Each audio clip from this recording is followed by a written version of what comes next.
welcome you to BeMoreNews.com, the news before the news, where we uncover the truth.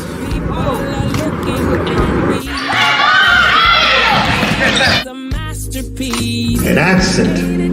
We need God. Because only God can bring us out of this mess. I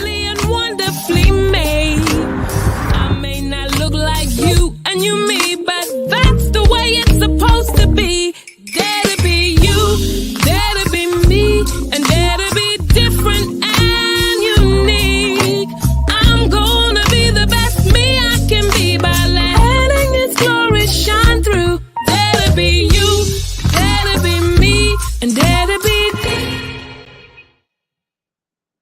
Good morning, everybody. It's a beautiful day in the neighborhood. My name's Doni Glover.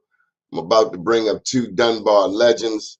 Before I get to that, I want to dedicate this show to my dear friend who went home over the weekend. His name is John Crew. We called him Larry, Baltimore Polytechnic's own. And so we send our prayers up to heaven for Brother Larry. All right. Let's get the party started. We're going straight to Dunbar. My grandfather, who was U.S. Navy. Go ahead and get your jokes out the way. No, we'll let that slide, man. Today is a good day.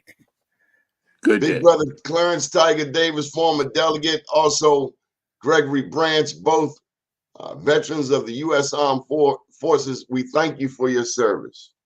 Thank you. So before we get to Memorial Day, any thoughts on this violence? Buffalo, Texas, mass shootings. Republicans want to defend the right to bear arms. Any thoughts on this? Well, look, it's America. It's always been the same thing. Even if you go back to the old Wild Wild West, it was always Wyatt Earp trying to implement gun control. You can't bring no firearms in town, so on and so forth. It's always been the same old battle, but somehow the gun advocates always went out. And that's the way it has always been, and it will not be any different this time. The gun advocates will win out. Mm-hmm. What you think, Greg? I say the same thing. It's the same old stuff. If you would take that whole thing happened in a Mexican environment, and you would think back, Donnie, when we was growing up, look how long it took the police. If there was a shooting or something in the hood, how long it took them to get there. So it's the same thing. If you close out what nationality that they were, I'm thinking back how it used to be when I was a kid. It would be all kinds of crime and the police wouldn't even show up. Mm-hmm. Well, much of the crime in our community has, over the past 30 to 50 years have been perpetrated by the police force. This thing on this gun trace task force thing, this ain't nothing new. Mm-mm. We were making complaints back in the 80s. Even before that, I remember when Shanahan shot my friend Booker Lancaster on Harford Road near Bonaparte. Okay. He was riding, Booker was on a motorcycle. Shanahan, they had some words. Shanahan gets out and shoots him. Then another cop comes up, I think it was a sergeant, and puts a knife out there, and folks saw it, so they took the knife back. But then nothing ever happened. We did some demonstrations or what have you, and this was right after Kurt Smoke was elected. And we got a telephone call that said, chill out, tone down the rhetoric because Kurt Smoke was just elected. Let's give him a chance to do the job. Well, Shanahan ended up being acquitted. And then he ended up getting busted because he was part of a robbery. He was on the radio that day and he was directing the police in the other direction and the robbers going in this direction. So Shanahan ended up going to jail for assisting a bank robbery. But those were the kind of cops that was on the police force. Okay. And they come into our community with their attitudes and they suppress our community, oppress our community. They brutalize our community. They treat us with, and it doesn't matter who you are. I mean, I remember them throwing Senator Joan Carter Conway to the ground. It doesn't matter who you are. You know, if you're black, that's all they see. And they don't have sense enough to understand that there's a difference between one black person and the other black person. And if you mess with one, you know, of a certain group, you know, you're going to catch some flack. But they don't give a damn. So let's talk about it today. Today, where Martin O'Malley had the zero tolerance and the pendulum was all the way to the right, now with the consent decree, the pendulum is all the way to the left. Right. Yes. Mm-hmm. What happened to even keel, middle of the road? I mean, Baltimore's an aggressive town. You can't say, excuse me, Mr. Clarence, can you not stand on a corner? They can't lock you up for that anymore. No, they can't. And you know that decree probably create more problems because it's giving police an excuse not to be good police officers. Now, all we've ever asked, you know, I've never been anti-police. All I've ever asked for is for the police to police our community and provide us the same kind of security that they provide everyone else. You know, that's all we've ever asked. Don't come in our community and call us MFs and all this other kind of stuff, and expect us to give you some kind of respect. It just ain't gonna work that way. You know, but this has always been the case. Cops walking up, this corner's indicted. What do you mean this corner's indicted? You know what I mean? They just do make up laws and do whatever they want to in our community. And but on the other hand, Delegate, don't we as black men in a historically black city have an obligation to be doing something more productive than standing on a corner? Well, we have much more obligation than that because we need to take control of our children. That's what we need to do. But these are grown men standing on these corners too. Well, hey, they still somebody's children. And, you know, those young kids out there, you know, I mean, when you get to be 80 years old, like I'm hitting right now, hey, look, after 30 years old, you're a young kid, you know, and a lot of those kids out there, somebody need to talk to them. When I had my office over on 2100 block of East North Avenue, hey, all the dudes came through. You know, I talked to them. I mingle with the community. But the elected officials today don't linger or mingle with the community as we once did. So there's a lack of communication out there. You know, hey, look, I could go out there and hey, look, all this stuff got to stop. No more hanging on. Folks, listen. But who's communicating with the people out there today? Greg, who can talk to the young men, the young women standing on our corners today?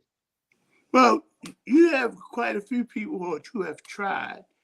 Like Tiger said, you know, Tiger is definitely one of my members one of my mentors that I've always looked up to and have always kept us on the right track.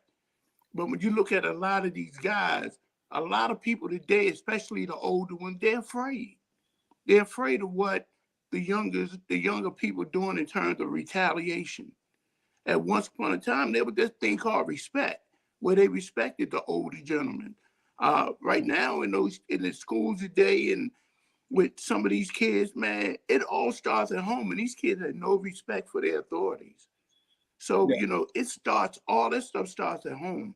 So what Tiger's saying is right on point, that, you know, if these parents would come in and try to steer them the right way. And not only that, Donnie, but you look at most of the kids, you look at it when we were growing up, there was recreation centers and all this stuff is taken away. How about this? When we grew up, grandma was in her 50s and her 60s. Now grandma in her 30s. Oh, no question. Yeah. Absolutely. Absolutely. That's total. And like Tiger say, it's no secret. We've all seen it. It's like a revolving door. We've seen all this stuff with the police. We're looking at all the only thing the system did was made it worse. See, the problem is we keep looking to the police to solve the problems of our community. Those are our problems, and we should be the ones solving those problems. Look, Agreed. The police aren't impregnating our young girls. The police aren't necessarily arming our kids out here. The police can't do what we should be doing. We call the police on our own children because we can't control our own kids. And then the police come in, the kid picks up a knife, then the cop shoots the kid with the knife, and then all of a sudden the cop's a bad guy. Look, we're asking police officers to do what we should do. We raise our own children. Our problem started once we began to integrate, because once we began to integrate, then our culture went down the drain. What happened if you spoke? What happened if either one of you talked back to your parents? What happened if you said the word "what" to your mother? No. Hey, Doni, and Tiger tell you, even if me and Tiger's son played baseball, and Tiger wasn't even the coach, but if Tiger came to me and told me, Greg, yada, yada, yada, yes, sir. Because you guess what? Before I got home, my mother would know that I said something derogatory. It was a thing called respect. And that's what I'm saying. Man, it's no way that I still say yes, ma'am, no, ma'am, to the day. Because of the fear of what my mother say, I'm not your friend. I'll never be your friend. And today, people trying to be friends to their children instead of being a parent. That's correct. And the other thing too is that somewhere along the line, like for instance, Greg, he will talk about my son. I knew all the kids on that team, them 7-7, 7-6 teams, or what have you. We were involved with the community. Hold up. Y'all can play baseball in East Baltimore? Yeah, my son and Greg played together. Right. I thought West Baltimore had a lock on baseball. Huh? No, come on now. Come on now. Look, Greg even went up to play with Minnesota, man. Look, what are you talking about? And then the boy Green, Coach Dickie Brown. Dickie Brown could produce baseball players, man. Dickie Brown, and he was a veteran too. Now, one of the things you all may not know about Dickie Brown, Dickie Brown was a Tuskegee Airman cadet. Did you know that? I did not know that. Yeah, I got pictures of him with his in his cadet uniform, man. Look, we had people teaching us who were extraordinary. Even if you had people like Coach Edgar Lee Bell, worked at Social Security.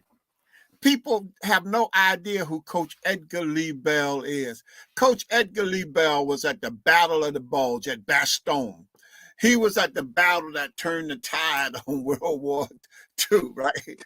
But Coach Edgar Lee Bell came home, worked for Social Security, and he put together baseball teams. Then he started coaching basketball and wrestling.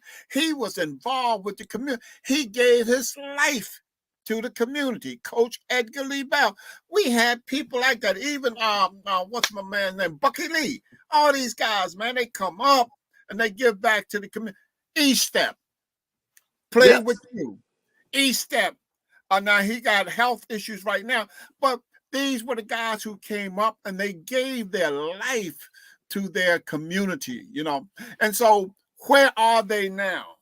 Where are those guys now? I'm glad you asked that. Greg, any thoughts on soldiers fresh back from Iraq, from Afghanistan? Do we have post-traumatic syndrome going on, PTSD? Yeah, because what you have to understand, man, that there's a lot of guys, when they went over there, they saw things and did things that They couldn't think about doing them. They had to just do it. And then once they get back and they're in a subtle environment, those ideals and those ideas come back. See, when you're in war, what people don't understand, you're in a situation where the rules of engagement can happen at any time. Anything can happen at any time.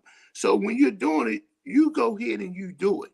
It's just the same thing with a military man and a civilian. You know, a soldier is supposed to follow orders. That's his job, to follow orders. A civilian can think about it, and a civilian can sit back and tell you no, or you're not going to do this.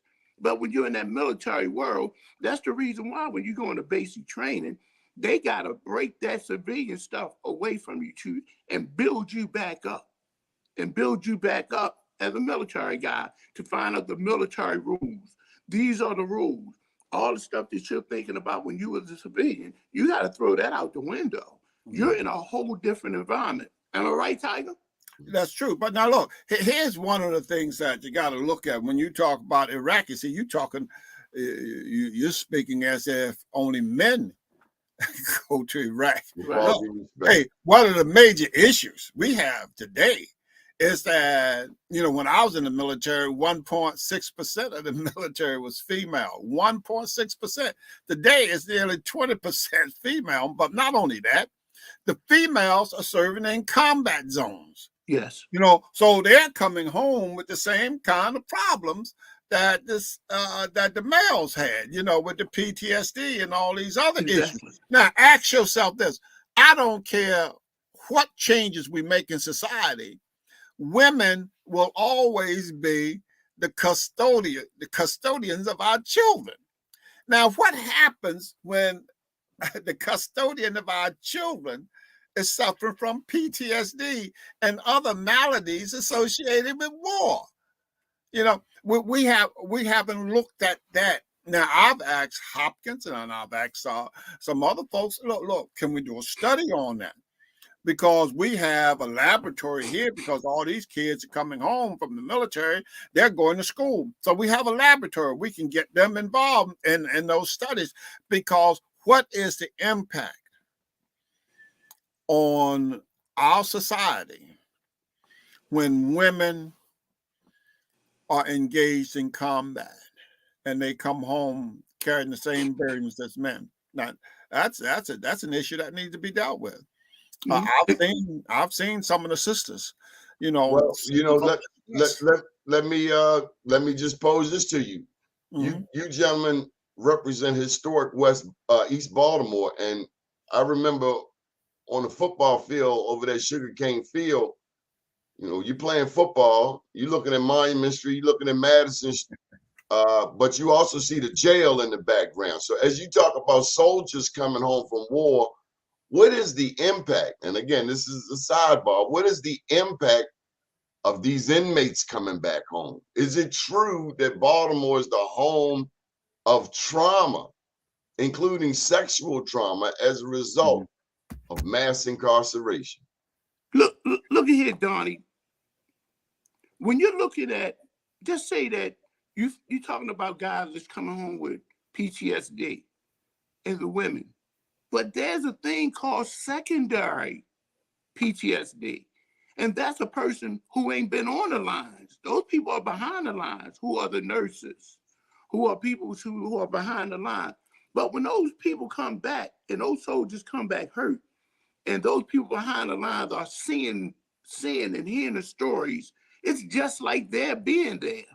So they're coming back with that trauma. Even though they haven't seen it, they're looking at the recourse of what happened when those soldiers were out there. And that created secondary post-traumatic stress disorder. Well, I wouldn't call it secondary post-traumatic. It's PTSD, period. Right. You see, because PTSD. look, the people who suffered most are the ones who cared for the injured. The other group suffered. Oh, say that again? Agreed. The people who cared for the injured. Suffer the most? Suffered the most. That's correct. Now, you take, for instance, the guys who had to go bag them up, right, and ship them out. My daddy was They undertaker. suffered more than the guys who was actually out in the bush. Agreed. Okay, Agreed. because there was more guilt. I think it may have something to do with guilt that they weren't out there or whatever, but they suffered greatly. Okay, and these are Wow. things that people don't tend to look at. Right. But the other thing, the Wow. women are using the term MST, military sexual trauma, MST. Whenever they talk about PTSD, the sisters are now talking about MST, military sexual trauma. Man, let me tell you something. That may be one of the biggest maladies that coming out of the military is that MST, because almost every woman had to deal with some kind of MST, military sexual trauma. Some man was pushing up on them, or some woman was pushing up on them. Absolutely, and so that's an issue that we have to look at, and that's something that the military is trying to get a handle on as we speak. What should we keep in mind today, Memorial Day? Well, I think what we have to do is get back to what Memorial Day really was about. We honor those people who had died in war, defending this nation. All of us stood up, raised our hands, stepped forward, and said, I solemnly swear that I will defend and protect the Constitution of these United States of America. And we will protect it from enemies, both foreign and domestic. Okay. Now, we all took that oath. Now, no one ever relieved us of that oath. And so that oath is still with us, Greg. Right. And we still have a responsibility to protect and defend our Constitution. Now, that means something to me. That's important for me. And I don't care who it is. And this is why I have problems with folks associated with Donald Trump, because these are nothing but violators. They have no respect for the Constitution at all. Okay. They have no respect for the rule of law. They do whatever they want to and think they can get away with it. Donald Trump even, and he ain't joking when he said he could shoot somebody on Fifth Avenue in New York and get away with it in broad daylight, because we have these arrogant people in this country now who think that they can do whatever they want to and get away with it. And they don't have to answer to the law. Look at some of those congressmen. Look at how they're playing that January the 6th thing. Look, these are traitors to the country. All of them should be locked up in jail. They were insurrectionists. That's what they're called. And somehow we're dragging our feet on dealing with it. Okay? It's almost as if we're afraid to touch it. And what he said is true, because hey, Donnie, I don't care how old I get to be. I'm still a military man.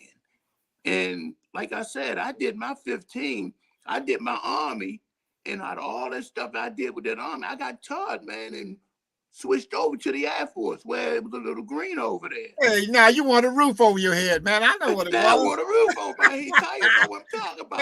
I want my You want to hang out with some brothers who can read and write. Okay. Brother Clarence Tiger Davis, I done heard you crack jokes on other branches of the military. I want you, because I know you only got a few minutes. Army, Air Force, Navy, Marines. What is your description of those four branches of the military? Listen, they're all needed and they all work well together. Okay. And this is why we can sit up and joke each other about it, because we love each other. Right. I joke about Marines all the time. And I say, I always got to have a good jawhead around just in case somebody throw a grenade. Somebody got to jump on it and smother it. Right? So, you need a Marine, a jawhead around. But look, let me say this. I have nothing but the greatest respect for non-Air Force personnel, okay? And I have a great deal of respect for the Navy, because the Navy, I mean, they're the brunt of most of our jokes, when we talk about the military, because, we always tell the Navy guys, well, man, y'all should have joined the military, that kind of thing, But why you say that? well, because the Navy generally are looked upon as being soft. They wear little white uniforms and stuff like that. They don't get dirty. I mean, it's just our way of joking. They used to call us bus drivers in the Air Force. They call us bus drivers, right? Because our uniforms look like the mass transit uniforms, right? And so we take the jokes and we enjoy it and we move on. But we love one another. Right. We will have that little rivalry or what have you, but hey, we love one another, and we will protect one another too. Okay, make no mistake about it, because once you raise your hand, you don't raise your hand to say, like, I'm in the Air Force. You're defending the Constitution of the United States. Right. Okay, and that's one of the things we have to get back to, and one of the things that I would hope, and I'll be speaking in Annapolis today at the World War II Monument, is that somehow we have to get back to some of that cornball stuff. We've gotten too far away from the cornball stuff, where a winner never quits and a quitter never wins, all of those cornball stuff. My daddy used to tell me that all the time. Yeah. I mean, that cornball stuff, this is what came out of the World War II generation. That's a generation that raised my generation. And of course, that impacted your generation as well. Because I look at all my uncles that were around who impacted my son. But the thing is, like the great Green Bay Packer coach, he would always tell his players, look, perfection is not attainable. Perfection is not attainable. But if you chase it, you will catch excellence. You got it? Perfection is not attainable. But if you chase it, you will catch excellence. And so what we have to do is chase perfection. Chase perfection. That means that we will forever be chasing perfection. It's kind of like our nation, a more perfect union that recognize that we got some shortcomings, but what we're working for is a more perfect union. And so when the young kids today begin to criticize America, blah, blah, this and that, well, okay, fine. But now, what is your role in making America the kind of nation that we want it to be? Because here in America, it's a democracy. That means if we come together, we can mold and build this nation into what we want it to be. Then why can't we get Baltimore right? Well, that's because we have too many people who are not engaged. And we have too many people who think they have the answer and they're not dealing with facts. For instance, in 1985, and I've got the documentation on it. I challenged the Maryland Legislative Black Caucus to do something about the problem of teen pregnancy. And they got tired of hearing about it because they don't want to hear about anything negative about the community. They want to look the other way. No, look, man, this is a major problem here. These 13 to 17-year-old kids are producing most of the kids out here. And that there's a certain impact that they will have on future generations. And so, we press them. I got the studies here. What they did, they dumped it back on my lap. Well, Tiger, you get a task force together and do a study and bring back the recommendations. They didn't think it could be done. We did it. We had a statewide conference at Dunbar High School. People came from Eastern Shore, Prince George's County, Western Maryland, and we had a major conference, and we came up with recommendations. And when we tried to present them, the Maryland Legislative Black Caucus never allowed us to present it because they chose to accept the pro-choice version of teen pregnancy. And pro-choice has nothing to do with teen pregnancy. Mm-hmm. You know, and so because what our study found was that whenever children develop their sense of self-esteem and they had goals and objectives, they were least likely to get involved in teen pregnancy, smoking herb, or any of the other delinquencies of youth, because they had that sense of self-esteem. They knew what they wanted. They wanted to be a doctor. They wanted to be a lawyer. They wanted to be an engineer. They wanted to do this. They wanted to do that. And they weren't going to let anything else get into their way. But the problem is that, you know, the problem is with the adults. I know. Okay. We know you got to go. Yeah. My boy Bernard calling me right now. Yo, Bernard. So bring us on, Greg. Donnie. Okay. All right. Donnie, I'm going to get ready to go. Thank you. All right. We But love look, you. take it light, and y'all have a good show now. Take care. And hey, let's talk about that one day, because see, look, I know where the problem's at, because I've been inside. And I've seen it. Okay. Thank God you. bless. Take Okay, care. Tiger.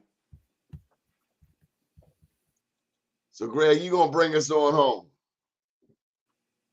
I got you. They say, Wanda says, too many people living in Baltimore who are not Baltimore is a huge part of the problem. And she wrote that, as I'm reading that, I immediately think of bike lanes. Bike lanes on West North Avenue, and ain't a damn person on a bike. No. So these are decisions made for our community by Right. people who don't live in our community. Well, that's not democratic. It's not, because if you look at, it's bullying. It's bullying. If you look down on Ashland and Montford Avenue, that one block, the 900 block, them houses are selling for like close to 200,000. When they knocked them houses down and put a dog park there, who was that dog park for? Oh, they don't build dog parks for Black people. No. But I don't understand, when we got a majority of Black elected officials, what happens to our agenda? Honestly, some people may disagree, but I've seen Larry Hogan pay more attention to the vacants in Baltimore than any Democrat. I look at all these houses, man, that are vacant. And, you know, it's just, I mean, it's crazy. I mean, and then people say, well, if you tear them down, what you gonna put to replace them? It's a process. My thing is, if I've been looking at a vacant for 20 years, tear it down. Well, look how long it took for Super Pride to be torn down. Wow. I remember Super Pride. They came up in the late 60s, down there, what, on Patterson Park? Patterson Park and Chase. Pat and Chase. They just tore that down, what, maybe 6 months, a year ago? I did not know that. Just tore it down. And that's been an eyesore for the last 30 years. Tell me this, what was there before that? It was, I know that they had an ice house that was on the other side. It was an ice house that was on the backside. And you can go there and get blocks of ice. Remember, they used to have you wouldn't remember, but they had refrigerators where the iceman would come and put a block of ice in the old refrigerators. Is that where they get the people say the white man's ice is colder? That's what ice is ice, but because of the impact of racism and slavery, it's nothing that is, you hear it all the time with people like us who push for Black business, criticize those that go and support a white business when you should be supporting your own. That's common sense. Well, when you talk about, you can, right? When you talk about Black Street and all the stuff that's going on with that when you look at most of your white people, they were kind of afraid of what we sticking together can do as a group. But these same people weren't afraid, or their ancestors weren't afraid when Black women were nursing their babies.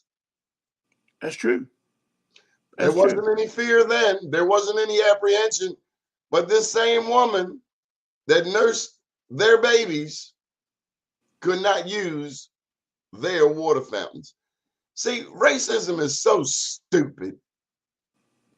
Just like these J6 people, it's so stupid. It's trade. Maybe they're too dumb to understand that they're traitors. True that. Okay, See, so what's happening with you, G Money? Now we gonna publicly put you on blast. You've been involved in a bunch of projects that you ain't told nobody about, and I ain't talking about the movie star career. I'm talking about these murals. What's up with these murals, man? You're a part of murals all over Baltimore. well, you know, like I say, me and Teresa and a couple other guys, we wanted to do something to beautify the city. And when in the beautify the city, it wasn't much that you can do to put up a nice mural to beautify, especially if you would go down in certain parts of East Baltimore. You see some real pretty stuff instead of seeing all this graffiti and stuff that's on the wall. So it's all about just trying to beautify certain areas and make it better. So it's I'm just trying to do my due diligence and give back. This is what we're supposed to be doing. All right, Greg, I got another bone to pick with you. I'm a Dunbar poet. Now, yesterday they had the Poly reunion. How do Dunbar poet alumni get involved? Well, Don't scratch your head. No. well, if you look at this, is one thing a lot of people don't understand. If you look at Lake Clifton and look at it Dunbar, we're all East Baltimore. And most of the guys that we play ball with and deal with on an everyday basis are guys that live right down the street. So a lot of us grew up. I mean, come on, Donnie, even you.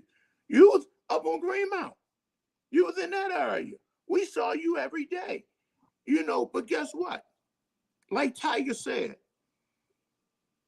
when we was overseas and we found someone from Baltimore, they our homies. You didn't care whether they was from East, West, Park Heights, Cherry Hill, they from Baltimore. It didn't matter. And So, see, mhm. so when So I get my scholarship, they're not only going to Dunbar, they're going to people who are in need in Baltimore City. Did you see the left hook? Did you see the young man representing Pennsylvania Avenue on international television Saturday night hit this cat with a left hook, and then he hit him with the left and he's moved on him. So where the guy was swinging, he was gone, and he walked right Romero, and he was talking a lot of smack to this cat named Javante Tank Davis, talking a lot of pre-fight smack, and ate one. He ate one. He walked into a brick wall. Did you see it? What'd you do, Greg? Somebody calls you. They messed your connection up. I tell you what I'm gonna do, Greg. I'm gonna take you out. You gotta sign back in. They messed up his connection. That's what happens when people call you when you're doing a live show. Well, big ups to Javante Tank Davis. I saw the punch. It was the sweetest. Ooh. And he was baiting him. He was baiting him the whole time. And Romero walked. It was so smooth that he hit him with authority. Next thing we know, Romero was holding on to the ropes. Well, this has been a very fascinating show. Thank you for all of the people who contributed, including former Delegate Tiger Davis, also my main man Gregory Branch out of East Baltimore, and to all of you on line who shared comments, Rondi, Darius, George Hall. Much love to you, Darius, Wanda Marie. presumably you're military, Wanda. Michael Randolph, Sylvia Harris. Sylvia Harris, for those that don't know, is the mom of our beloved Kenny Harris, God rest his soul. And she was saying that she's been having some challenges. Miss Sylvia, I know what you're talking about. Sometimes I get G-checked for stuff that happened 6 months ago, a year ago. It's like, really, y'all ain't got nothing else better to do over there on the book except go through our comments on stuff. I mean, they told me, don't even get me started, Miss Sylvia. Go find another outlet.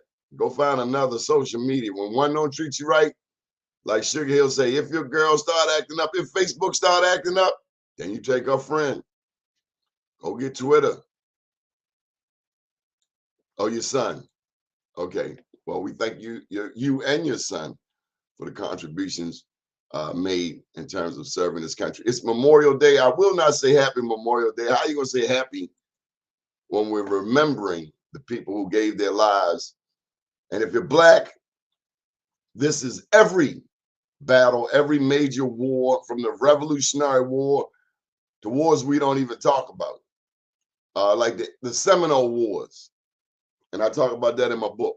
There were 3 Seminole Wars. Andrew Jackson, on a $20 bill, he tried to get rid of Blacks and Native Americans, which was sometime one and the same. He wanted them out of Florida. And on that note, one of the heroes in this book is Captain John Brown, a white man. Did you know that? Because I go promoting this book, and invariably some of them J6 people put up a comment. They'll write, "I am White Wall Street," silly stuff like that. Shout out to you, Marty Bonds. Thank you for your service. So some of the J6ers, they'll put a comment up, "I am White Wall Street." You totally missed the point, you person. Captain John Brown was an abolitionist, and I write in this book that he was the greatest white man who ever lived. And of course, that's my opinion, and I'm entitled to it. But Captain John Brown helped end. He started to help start the Civil War. Come on, Greg, give us some final thoughts. How you doing? Welcome back. Thanks. Final thoughts, man. Like I said, with military, man, I'm telling you, it's a place.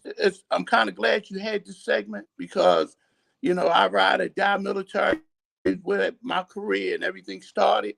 I love it.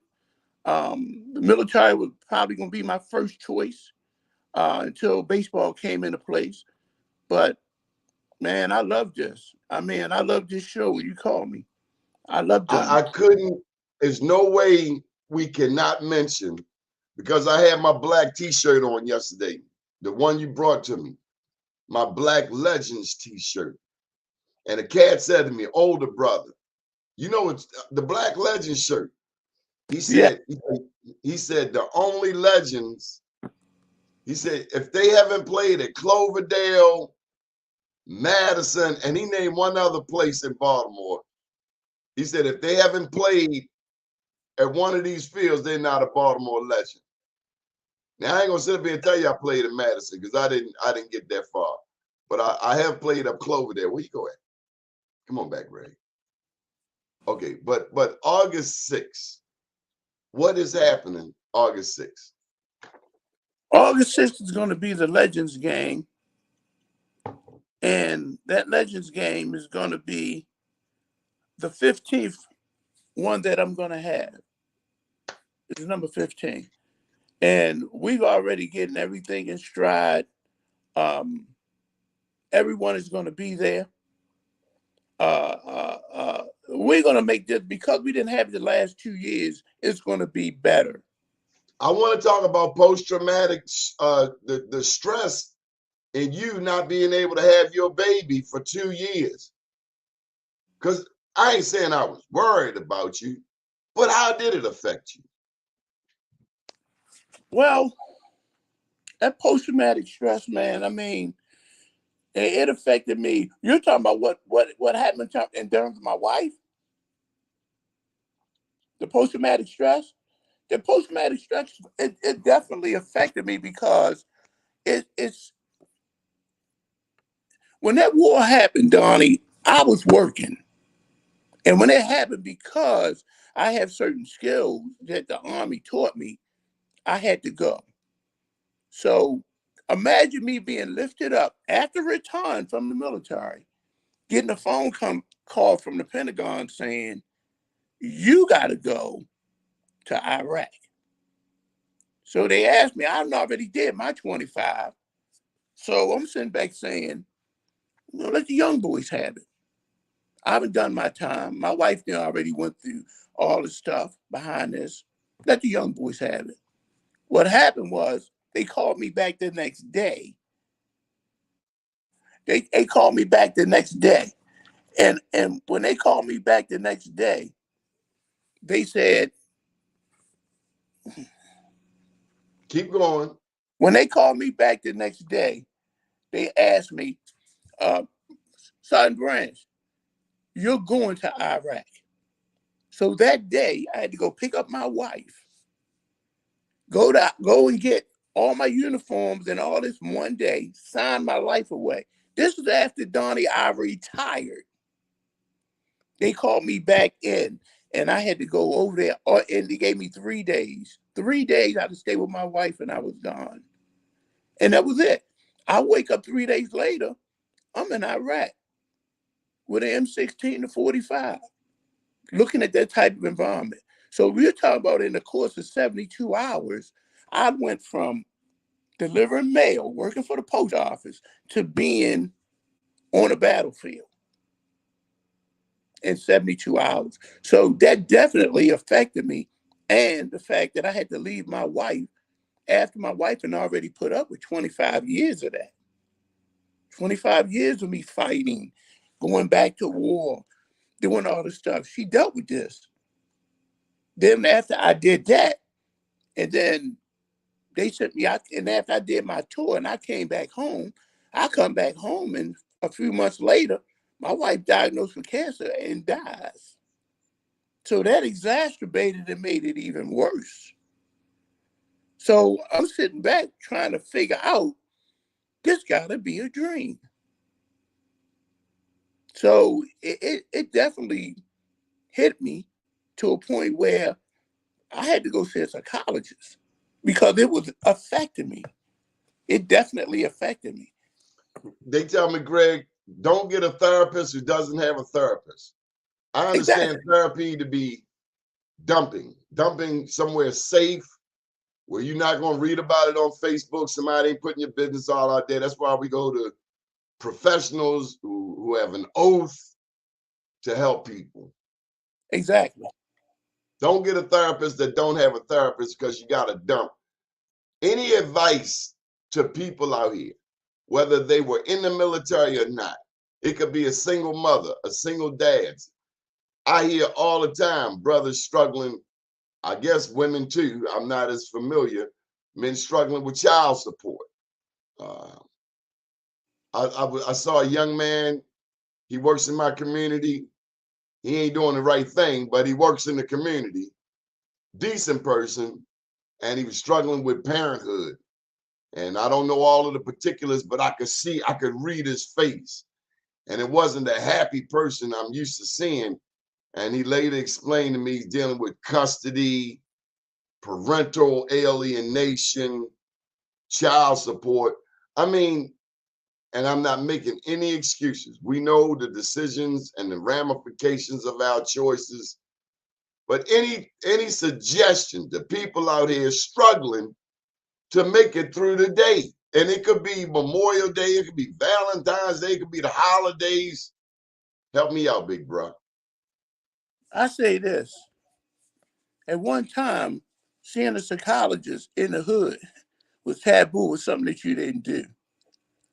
But coming back is something that I needed to get done, to see someone to talk about the things that had happened.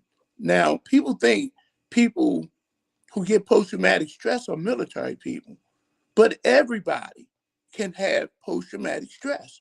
I mean, we see it every day. Matter of fact, living in certain areas of town, you see it every day where kids are getting killed, where someone is getting killed.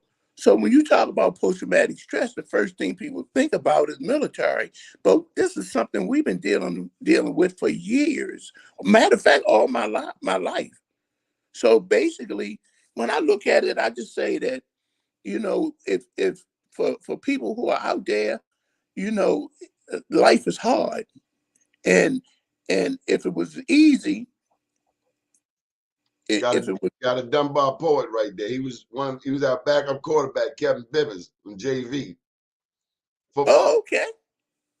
Okay. I mean, I'm just saying, Donnie, just looking at life and looking at things, I'm just saying times have changed.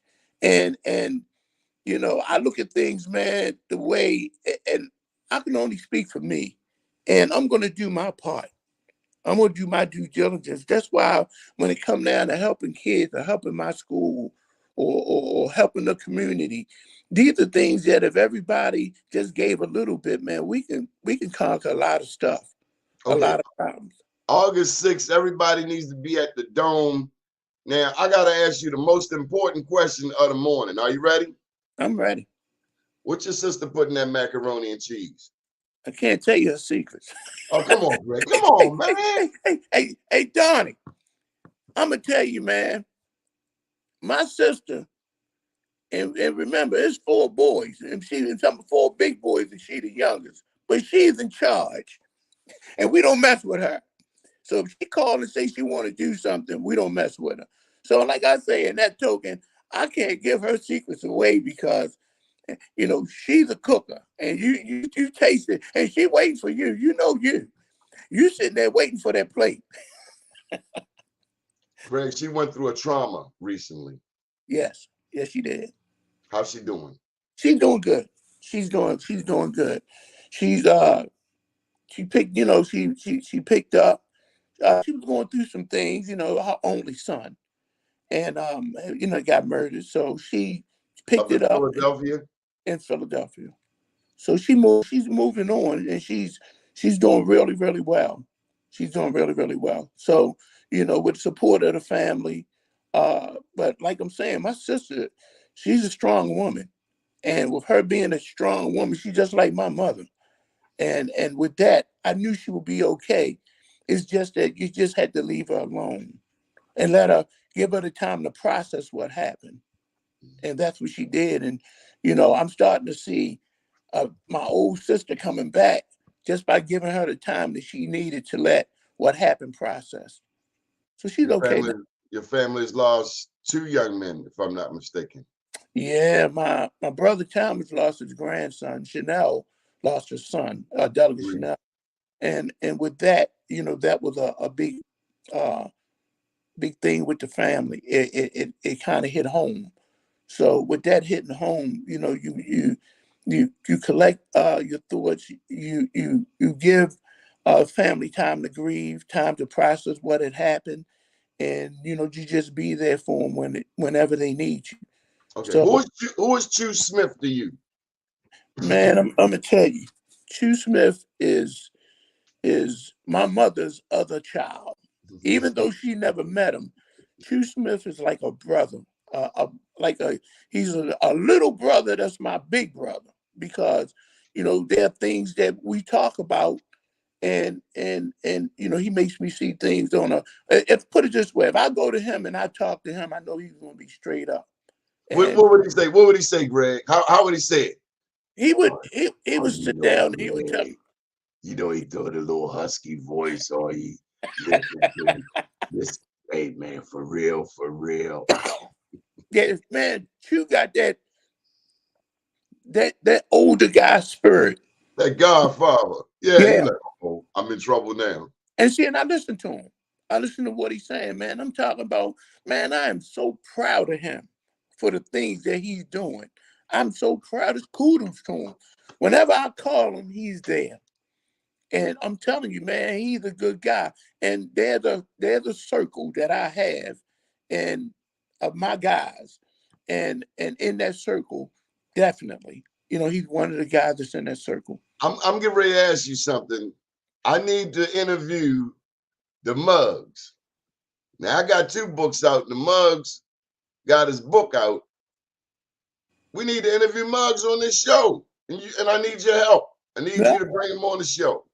I can try to talk to him and see if that will be no problem. I'll give him a call. The significance for me is not long ago, an author from Brooklyn wrote a book about the Dunbar poets. I don't want to read no book by nobody from nowhere else. I want to read a book by a Dunbar poet. Right. Well, I went down to his book signing, and You man, talking about Muggs, Tyrone Bowes. and it was huge. I mean, we went down But and understand what I'm saying, Greg. You are in the media. I don't want to hear somebody else's story about us. I want to hear our story. I want to hear from Muggs, from Reggie. I saw Reggie down the harbor a couple of weeks ago. I want to hear from Wingate. I want to hear from the Dunbar poets, whether they play basketball or not. I want to hear the local story. I don't want to hear from somebody elsewhere. I don't care what they say elsewhere. I care what you say. yeah, well, and I'm saying, you know, a lot of those guys, man, they're bang up guys, and I'm pretty sure wouldn't have no problems, especially with you being a poet yourself. Now you gotta tell them about kosher. A lot of people know about Muggs, but you introduced me to kosher. Who is kosher? Man, Kosher right now to the day have guys who are in DC are talking about him on the things that he's done. Point guard. A point guard. So Front door. so that's what that is. So that's exactly what that is. He's a guy who, man, Kosher just exemplified what was going on, and he was before Muggs. before Muggs. And he was a little guy who did what he had to do. Okay. Well, with a minute or so left, any final thoughts? And we salute you on this day, along with all of the soldiers. All gave some gave all. I salute all the soldiers, all the military people in all 5 branches who have given up their time, their life, and everything else to fight for this country. You know, I love this country. And I just wish that everybody loved it the way that I do. Even though the country don't love us back. Well, I can only speak for me. And speaking for me, when I made that oath, like Tiger said, I've stuck with it. And it's regardless of what other people are thinking or how they look at it, it's the oath that I took to defend this country, and that's what I'll do until I'm in that box. Good deal. Before you go, show us how to properly salute, because I see cats in movies all the time, and they messing the salute up. I was told it's right here to the eyebrow, the tip of the eyebrow. That's where it's at. And then If you got a hat on, it's at the tip of the brim. There you go. Man, I'll be watching movies, cats be all like this, hands all like, man, get it right. Get it right. Get it right. They got to get it right, man. They got to get it right. We appreciate you, big brother. My name's Donnie Glover. Thanks, Don. I appreciate it. The one and only Gregory Branch. Stay tuned for the BlackUSA.News morning show. Good morning, world. All right.